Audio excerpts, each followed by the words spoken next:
Que représente la muraille? La muraille de Jérusalem est une figure de Christ.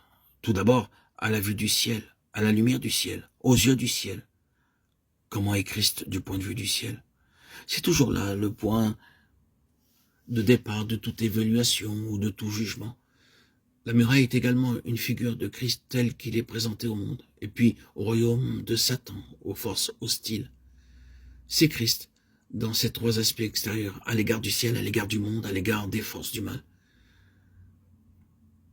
Ils sont tous très intéressés par cette muraille. Vous pouvez le constater dans le livre de Néhémie. Le ciel est très intéressé par cette muraille. C'est là où nous commençons. Dieu agit. Et c'est une grande chose quand la muraille est achevée. Et toutes ces forces hostiles étaient tellement furieuses que Néhémie puisse dire que cette œuvre était de Dieu. Et elles furent contraintes de l'admettre. Dieu était intéressé, le ciel était intéressé. C'était quelque chose considéré à la lumière du ciel. Puis, quant au monde, la muraille avait son témoignage propre, sa propre déclaration. Nous ne nous arrêterons pas sur cela pour l'instant. En ce qui concerne le royaume de Satan, il est très clair que ce royaume était intensément intéressé. Nous occuperons probablement plus tard presque entièrement de cet aspect quand nous en viendrons à la guerre. Mais ensuite, il y avait un quatrième aspect, à savoir ce que signifie la muraille pour le peuple même du Seigneur. En d'autres termes, ce que Christ représente pour le peuple de Dieu, comme forteresse grande, défensive, englobant tout, et ce qu'il signifie par la communication glorieuse de ses excellences et de ses perfections à son propre peuple. La dernière mention des murailles dans la Bible est celle d'une muraille de magnificence, de pierres précieuses. Il s'agit des perfections, des gloires de Christ et du peuple de Dieu qui, devant Dieu, se trouve au bénéfice de ces choses. Ainsi donc, la muraille est une figure de Christ sous ce quadruple aspect. En revenant en arrière, vous vous souvenez qu'Abraham, ou Abram, comme il s'appelait alors, se sépara de Babylone, de la Chaldée et de tout ce que cela signifiait. Et il nous est dit qu'il attendait la cité qui a de solides fondements. Hébreux 11:10. Le type de cette cité céleste, cette nouvelle Jérusalem qui finalement, dans son parachèvement, descendra du ciel d'auprès de Dieu, ayant la gloire de Dieu. Apocalypse 21:10. La vision d'Abraham d'une cité était le type de cette Jérusalem céleste. Ces deux cités, Babylone et Jérusalem, ont toujours été en conflit.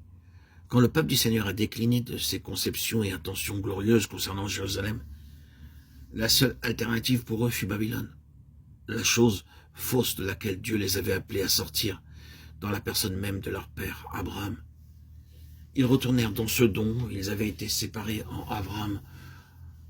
Le Seigneur leur permit de goûter cela, et pour beaucoup parmi eux, le goût fut amer. Ils furent heureux de retourner à Jérusalem à n'importe quel prix, quoi qu'ait pu être Jérusalem à l'époque.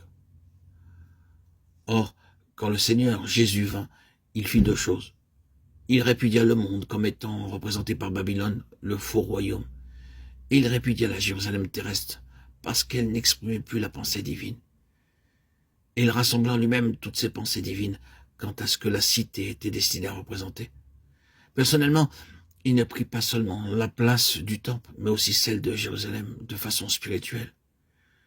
Il était et est l'incarnation de toutes les pensées de Dieu à l'égard de cette cité entourée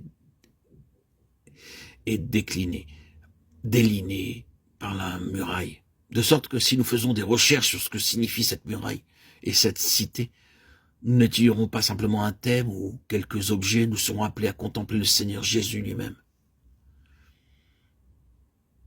Il est très important que nous oublions parfois nos illustrations, que nous allions derrière nos types et nos figures et regardions directement ce qu'ils représentent. Que dis-je? Celui qu'ils représentent. Un critique de Francis Thompson, le poète qui écrivit The Hound of Heaven, disait que vous ne pourriez voir son paysage à cause de sa mer écumante de métaphores. Parfois, notre symbolisme voile, cache, obscurcit ce qui est typifié. J'espère que tandis que nous parlons de la muraille et de Néhémie, nous ne tomberons pas dans ce piège. Mes frères et sœurs en Christ, que nos yeux voient constamment à travers Néhémie et la muraille celui qui est réellement le seul en vue,